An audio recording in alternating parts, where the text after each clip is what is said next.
And finally, we have to talk water. No civilized country can endorse this move. In the age of climate challenges that are to come, water scarcity and water wars, or anyway, used to be a theory. India shutting off Pakistan's water supply is laying the foundations for the first nuclear water war. We have said that cutting off our water supply would be an act of war. We don't say it in a jingoistic manner. We don't say it with any relish. It is an existential crisis for us. Any country on the planet, no matter their size, their strength, or their ability, would fight for their survival and fight for their water. India must abide by the Indus Water Treaty. The United States, other countries across the world must take a firm stance that they will not allow India to not only violate the Indus Water Treaty, but take their threat forward. You cannot allow this precedent to be set in the Pakistan context, because we'll fight the first war, but it won't be the last. If India is allowed to cut us our water, that means that every upper riparian with hostilities to a lower riparian now has a carte blanche. And if our dialogue and diplomacy in pursuit of peace are to be successful, if we are to talk to India, positive dialogue with India, make new arrangements, new deals, perhaps even new treaties with India, then surely they first must abide by the old treaties and take back their decision vis-a-vis the Indus Water Treaty. India has belligerently refused. They refused cooperation on terror, you saw it. The Prime Minister of Pakistan said, let's have an investigation. They said no. They refused President Trump's mediation, currently refusing dialogue.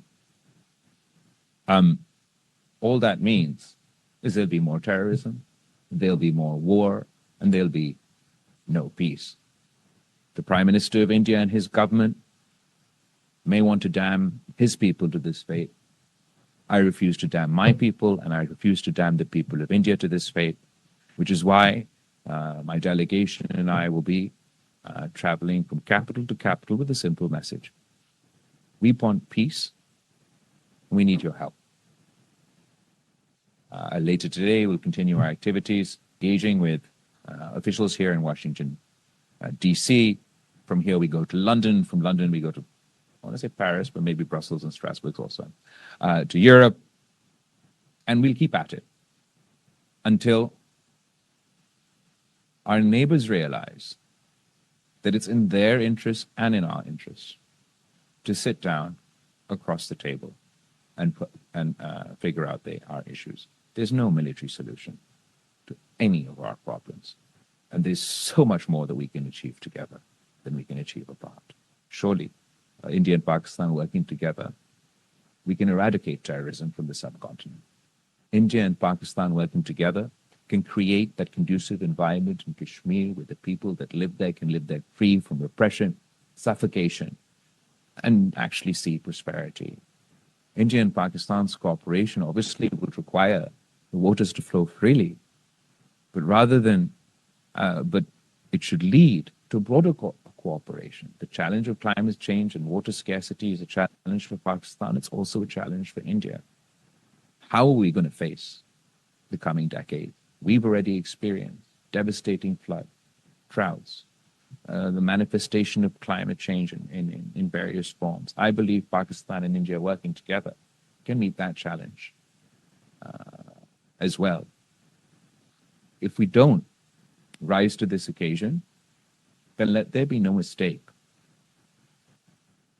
The blame for the carnage, the devastation, the scourge that war leaves will lie at the footsteps of Narendra Modi and his government.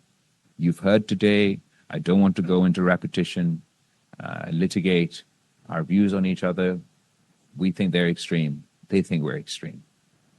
But I mean, here in America, you witness it. There's Pakistani diaspora, there's there's Indian diaspora. We're not going to war on your streets. In the UK, there's a Pakistani diaspora, there's an Indian diaspora. We get on together very well. The problem within India and Pakistan at the moment is there's such a cutoff of any form of interaction. It's not just that our government aren't talking to each other, our artists aren't talking to each other. We don't have the same people-to-people contact, business-to-business. We don't trade. I'll end on that note. Trade. Your president is engaging in trade discussions with both India and Pakistan. And hopefully he's going to get you a big, beautiful trade deal with both India and Pakistan. But if India and Pakistan aren't trading amongst each other, then there's only a limit about how beautiful that trade deal is going to be. If India and Pakistan are not only trading amongst each other, then the economic benefits for your trade deal enhance. If India and Pakistan are trading amongst each other, it also means we allow transit trade, which increases the effectiveness of whatever trade deal is about to come about. And ultimately, if we are able to achieve peace in South Asia, unlock our economic potential. I mean, you know, there's a lot of talk here about the China-Pakistan economic corridor, and obviously it's great being able to trade that way. But how fantastic would it be able to, all the way from Pakistan all the way to the ports of Chittagong in Bangladesh, would have an India-Pakistan economic corridor.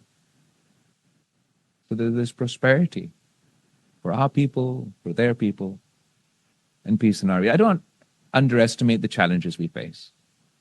India has clearly decided to favor unilateralism. It is inspired by hegemons all over the world. It believes that it has a license to conduct itself outside of international law.